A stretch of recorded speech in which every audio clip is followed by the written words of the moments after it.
Ghatkopar hoarding हादसे में Mumbai crime branch ने दाखिल की चार्जशीट। मामले में गिरफ्तार 4 आरोपियों पर मामला दर्ज किया गया। घाटकोपर हादसे में 14 लोगों की जान गई थी।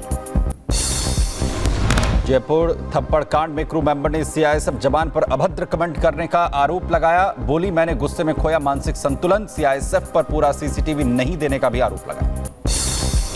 शंभू बॉर्डर खोलने के फैसले पर हरियाणा सरकार ने सुप्रीम कोर्ट में याचिका दायर की। कहा, कानून व्यवस्था को लेकर बंद किया गया है रास्ता। हरियाणा के नारनौल में स्काई डाइविंग दिवस का आयोजन। केंद्रीय पर्यटन मंत्री गजेंद्र सिंह शेखावत ने की स्काई डाइविंग। यूपी के औरैया में चला प्रशासन का बुलडोजर। अवैध बने 45 दुकानों को ध्वस्त किया गया। भारी संख्या में पुलिस बल की तैनाती की गई। महाराष्ट्र के जलगांव में एक पैसेंजर ट्रेन पर पथराव। कुछ लोगों ने ट्रेन की चेन खींचकर किया पथराव। मामले की जांच में जुटी पुलिस।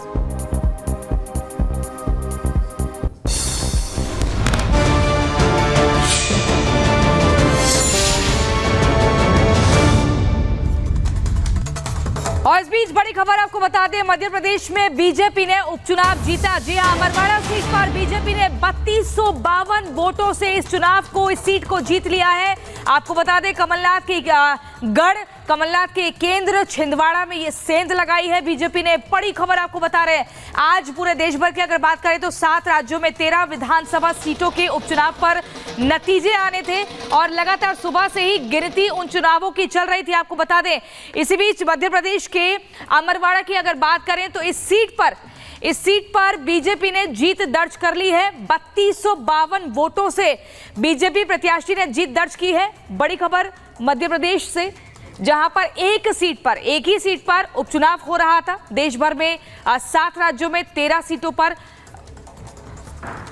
विधानसभा उपचुनाव की जो है गिनती लगातार चल रही थी और धीरे धीरे करके तस्वीर साफ हो रही है। चाहे फिर वो हिमाचल प्रदेश की बात करें, पश्चिम बंगाल की बात करें, लेकिन ये नतीजे मध्य प्रदेश। मुझे इस बात की प्रसन्नता है कि उपचुनाव में छिंदवाड़ा भी हम पिछली बार लोकसभा जीते थे और छिंदवाड़ा के अंदर अमरवाड़ा विधानसभा भी हम उपचुनाव में जीते हैं। ये विश्वास भाजपा का जनता के बीच का रिश्ता बताता है और खास करके जनता जो सरकार पे भरोसा कर रही है, संगठन के साथ भाजपा की आइडियोलॉजी पर भरोसा कर रही है, ये निश्चित रूप से हम यशस्वी प्रधानमंत्री के नेतृत्व में और मजबूत करने की दिशा में आगे बढ़ेंगे। मैं अपनी ओर से अमरवाड़ा की इस जीत पर मध्य प्रदेश की जनता को बधाई देना चाहता हूँ, अमरवाड़ा की जनता को बधाई देना चाहूँगा। आज मैं मुंबई में हूँ, लेकिन मेरा मन लगा हुआ है कि मैं ऐसा लग रहा है कि अमरवाड़ा की जीत में हमारे कार्यकर्ताओं के साथ, वहाँ की जनता के साथ उस जश्न में शामिल हूँ। मेरी अपनी ओर से एक अच्छी जीत की बहुत बधाई। भाई बात करते हैं उत्तराखंड की, जहां पर उत्तराखंड के नतीजे सामने आए हैं। मंगलोर सीट, पहले जो सीट है वो बीएसपी के पास थी और बीएसपी कांग्रेस के पास ये सीट रही। तो वहीं अब बड़ी अपडेट आपको बताएं, उपचुनाव में उत्तराखंड में मंगलोर और बद्रीनाथ सीट, यहां पर बीजेपी हार गई है। तो दोनों सीटों पर उत्तराखंड में हार का सामना यहां पर बीजेपी को करना पड़ा है।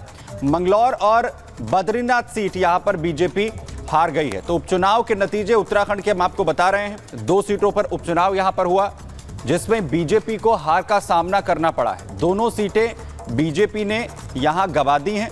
उत्तराखंड के नतीजों की बात कर रहे हैं। मंगलौर सीट में जहां पहले बीएसपी के पास थी और अब कांग्रेस ने इस सीट को यहां जीत लिया है। मंगलौर सीट पर बीजेपी वापसी नहीं कर पाई है, यानी 2 सीटें यहां पर गंवाई है। तो उत्तराखंड के उपचुनाव में नतीजे बता रहे हैं आपको, जहां पर पहले बीएसपी ने मंगलौर सीट पर जो कामयाबी हासिल की थी, लेकिन इस बार कांग्रेस यहां पर जीतने में कामयाब रही। तो बिल्कुल इस वक्त हमारे तमाम सहयोगी हमारे साथ में जुड़े हुए हैं। सत्यविजय हमारे सहयोगी मध्य प्रदेश से जुड़ चुके हैं, देहरादून से रतन हमारे साथ जुड़े। सबसे पहले सत्यविजय को रख कर लेते हैं। सत्यविजय, एक बार फिर से बीजेपी ने जीत का परचम लहरा दिया है और सबसे बड़ी बात छिंदवाड़ा से, क्या कुछ और जानकारी? बिल्कुल, देखिए, छिंदवाड़ा जिले की अमरवाड़ा सीट पर उपचुनाव था और इसमें बीजेपी ने जीत दर्ज की है। हालांकि जो मुकाबला था वो कांटे का था, क्योंकि कांग्रेस कैंडिडेट धीरन शाह जो है उन्होंने भी लगातार फाइट दी। 17वें राउंड तक धीरन शाह आगे थे, लेकिन लास्ट के 3 जो राउंड हैं इसमें काउंटिंग के बाद जो है कमलेश शाह ने जीत दर्ज की है। 3200 से ज्यादा वोट से जीत दर्ज की है। बीजेपी के बड़े नेता डिप्टी सीएम जो है मध्य प्रदेश के और मध्य प्रदेश के मुख्यमंत्री हैं, मुख्यमंत्री ने साफ तौर पर कहा कि कांग्रेस पर अब जनता को भरोसा भरोसा नहीं है और इसीलिए कमलनाथ के गढ़ छिंदवाड़ा में अमरवाड़ा जो सीट है इस पर बीजेपी कैंडिडेट जीते हैं। हालांकि कमलेश शाह के प्रोफाइल पर अगर बात करें तो कमलेश शाह जो है वो पहले कांग्रेस में ही थे, लोकसभा चुनाव के दौरान उन्होंने पार्टी बदली और पार्टी बदलकर वो बीजेपी में आए, जिसके चलते यहाँ पर उपचुनाव हुआ और उपचुनाव में कमलनाथ के गढ़ में कह सकते हैं कि बीजेपी ने पूरी तरह से, अब ये गढ़ जो है कमलनाथ का नहीं रहा, क्योंकि लोकसभा चुनाव में नकुलनाथ जो थे कमलनाथ के बेटे वो भी चुनाव हारे और अब ये जो अमरवाड़ा सीट थी इस पर भी कमलनाथ खुद भी प्रचार करने पहुंचे थे, लेकिन वो कांग्रेस कैंडिडेट को जीत नहीं दिला पाए। दो डिप्टी सीएम जो है राजेंद्र शुक्ल और एक बार उत्तराखंड की तरफ भी रुख कर लेते हैं। रतन नेगी हमारे साथ जुड़े हुए हमारे संवाददाता। लेकिन रतन, उत्तराखंड से बहुत अच्छी खबर बीजेपी के लिए नहीं है। ये जानकारी मिल रही है कि दोनों ही सीटों के उपचुनाव के नतीजे बीजेपी के पक्ष में नहीं आए अभी, लेकिन गिनती चल रही है या इसे फाइनल समझे?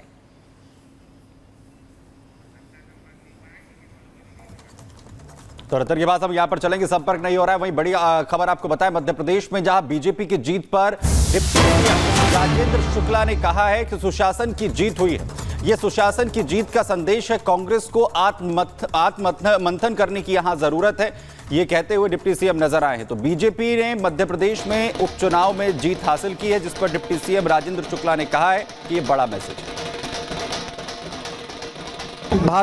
भारतीय जनता पार्टी के सरकार के द्वारा किए गए कार्यों का असर पूरे मध्य प्रदेश में है और वही असर छिंदवाड़ा में भी पहुंच चुका है। इसीलिए हम लोकसभा जीते हैं और हम इस चुनाव को भी हमने जीता है। मैं कांग्रेस ये कह रही है कि प्रशासन की जीत है, प्रशासन का दबाव बना के पैसे की जीत है, लोकतंत्र की। कांग्रेस को आत्मबंधन करना चाहिए। एक एक करके उनकी सारी सीटें वो हार रहे हैं, जनता से उनका भरोसा टूट रहा है।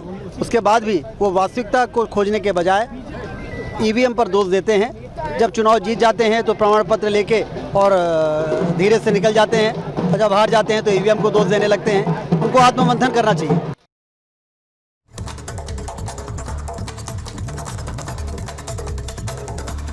तो केंद्र शासित प्रदेश यानी कि जम्मू कश्मीर की प्रशासनिक मशीनरी में केंद्र ने बड़ा बदलाव कर दिया है। केंद्र ने राज्य के उपराज्यपाल को और भी ज्यादा शक्तिशाली बना दिया है।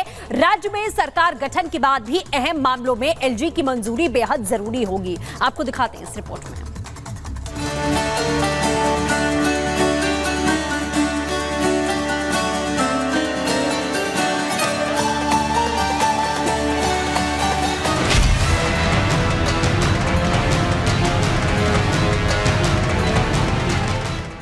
दिल्ली की तरह अब जम्मू कश्मीर की सरकार में भी उपराज्यपाल बेहद शक्तिशाली हो गए हैं। केंद्र सरकार ने नियमों में बदलाव कर उपराज्यपाल की शक्तियों में इजाफा किया है। केंद्र गृह मंत्रालय ने इस बदलाव पर मोहर लगा दी है, जिसके बाद पुलिस और प्रशासन के अहम निर्णय के लिए एलजी